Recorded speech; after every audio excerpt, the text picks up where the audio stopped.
Hi, welcome to History and Guitar. For a while now, I've wanted to make some educational content on ancient history, and I hope that the addition of some quiet underlying guitar playing and original jams will give these videos a relaxing, radio-like experience to either watch or listen to.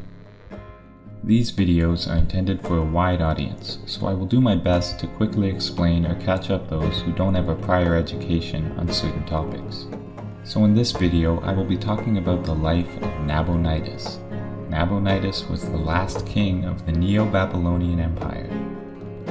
He reigned between 556 and 539 BCE, and was likely born in the beginning of the 6th century BCE. The end of his reign in 539 is when legendary Persian ruler Cyrus the Great conquers the city of Babylon, beginning a 200-year tenure of the city as part of the Achaemenid Persian Empire.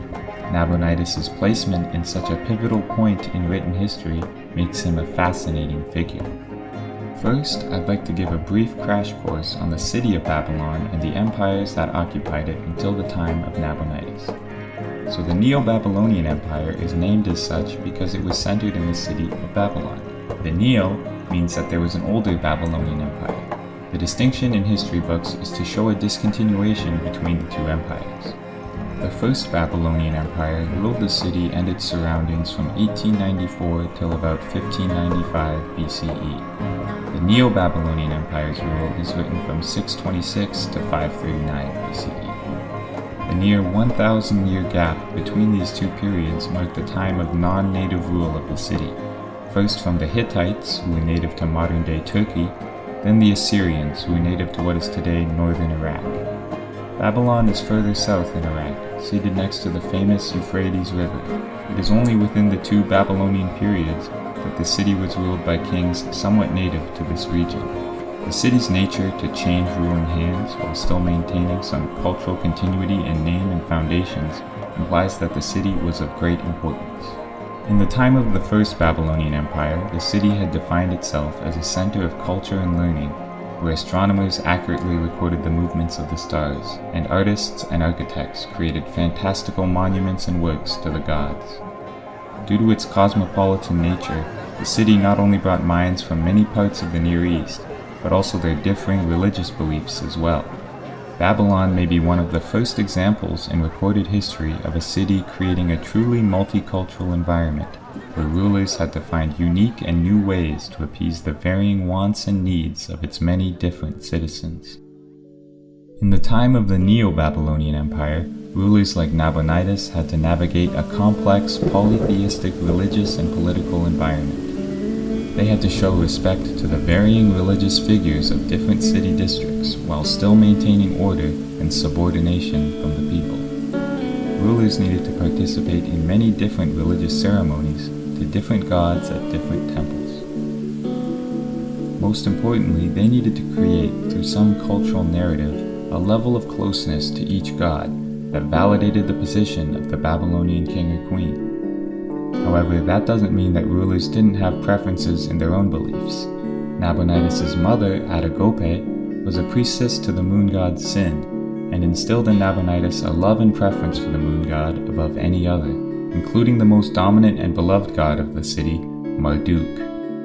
The worship of Marduk seemed more native to the people of Babylon, whereas the moon god Sin seemed to be more popular farther north in the region called Haran. Haran is located in southern Turkey, far north from Babylon. Haran was the birthplace of Atagope, and likely the birthplace of her son Nabonidus as well. This would make Nabonidus a non-native ruler of Babylon, even while still ruling under the same empire as previous Neo-Babylonian kings, like the famous Nebuchadnezzar II. This foreign flavor to Nabonidus seemed to greatly affect the decisions he made during his rule, trying to consolidate his own beliefs and preference for the god Sin with the more local beliefs that involved worshipping Marduk.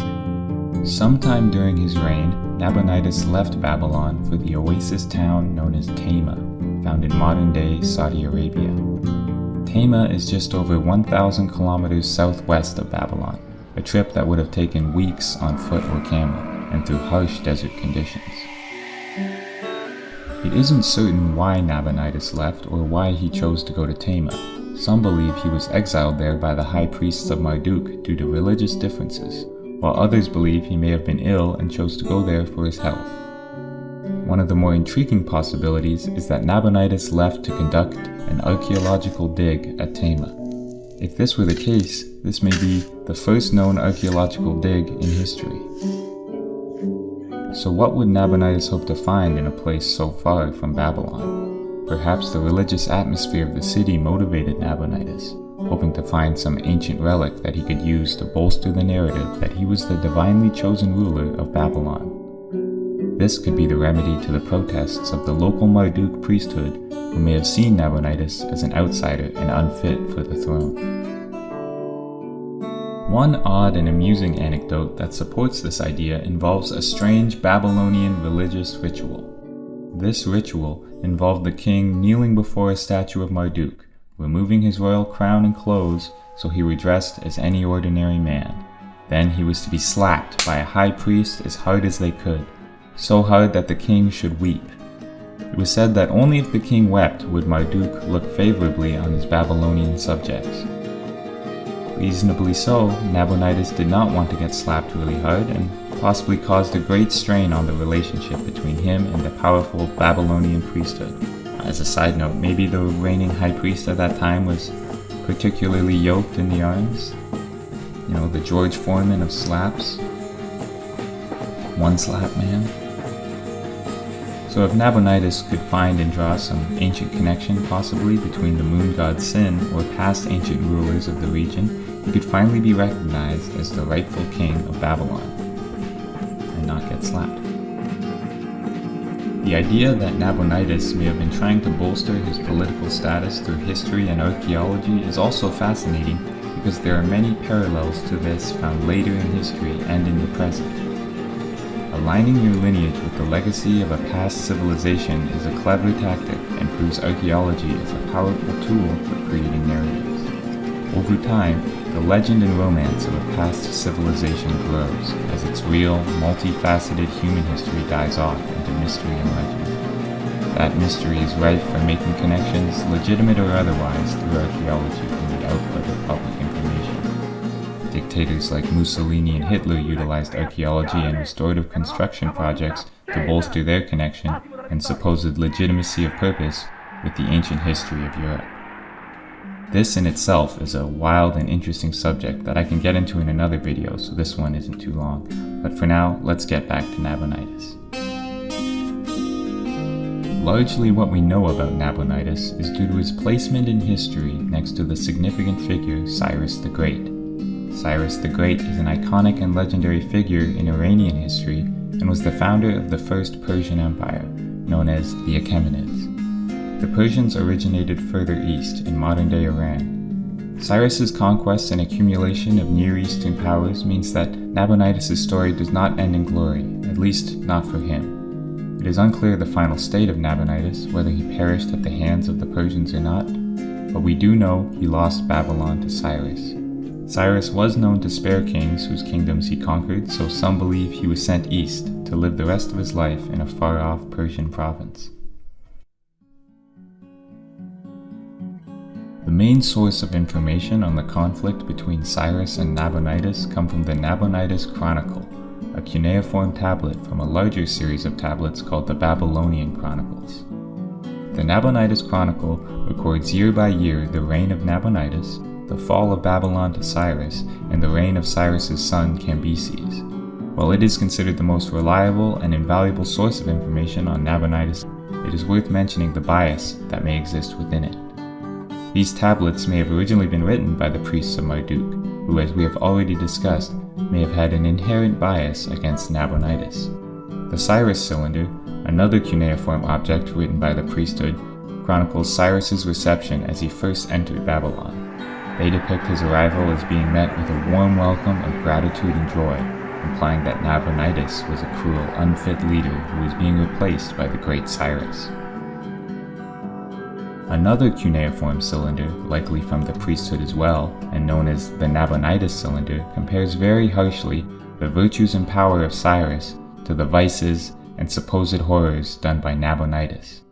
Its comparison between the two kings and it must have been written during or shortly after the time of Cyrus, and it seems to have been made to bolster Cyrus's new reign in Babylon. From what can still be read of the Cylinder, the insults are harsh, not only criticizing and painting Nabonidus' reign as violent and tyrannical, but even criticizing his ability to write in cuneiform and calling him a liar and madman who misinterprets religious signs and insults the priesthood. If we assume that all this material was indeed written by the priesthood of Marduk, then it is clear that Cyrus succeeded where Nabonidus failed in pleasing the powerful religious entities of Babylon. By scapegoating Nabonidus, Cyrus won the approval of the priesthood, thus cementing his kingship over the most grand city in the Near East. So that's the story of Nabonidus and the fall of Babylon. Nabonidus' story is an example of how the victors write history, and how leaders themselves attempt to use history to legitimize their rule. In the end, Cyrus succeeded in this pursuit where Nabonidus did not. Still, I hope you find the story of Nabonidus an intriguing one, and thanks for watching this video.